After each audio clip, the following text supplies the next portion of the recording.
Les conditions de pratique aujourd'hui sont vraiment difficiles. Les conditions sont vraiment difficiles. Les clubs sont un peu livrés à eux-mêmes. On constate ça et là des manques de matériel, des manques de politique, d'orientation.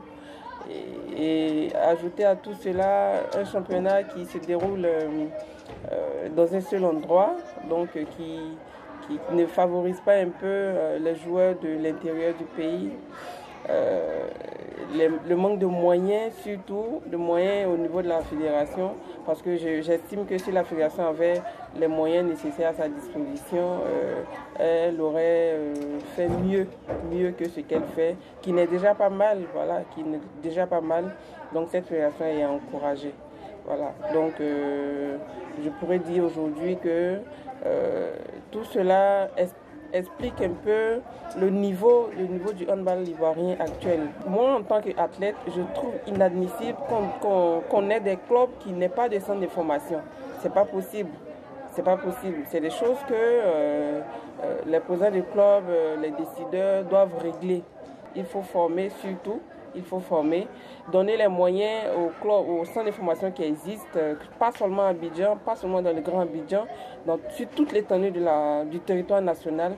Il faut dire qu'en Côte d'Ivoire, le handball est plus une passion qu'un métier. Car nous, les athlètes, éprouvons d'énormes difficultés, notamment financières. En effet, nous ne percevons aucun salaire et les primes des matchs qui nous sont versées sont vraiment insignifiantes. Le second problème auquel nous faisons face est celui des primes des compétitions internationales qui nous sont payées longtemps après la tenue des compétitions.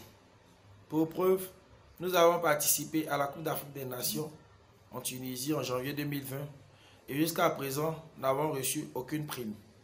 Alors je profite de l'occasion pour interpeller les services compétents du ministère des Sports afin qu'ils se penchent sur notre situation pour qu'une solution soit trouvée dans les délais les plus raisonnables.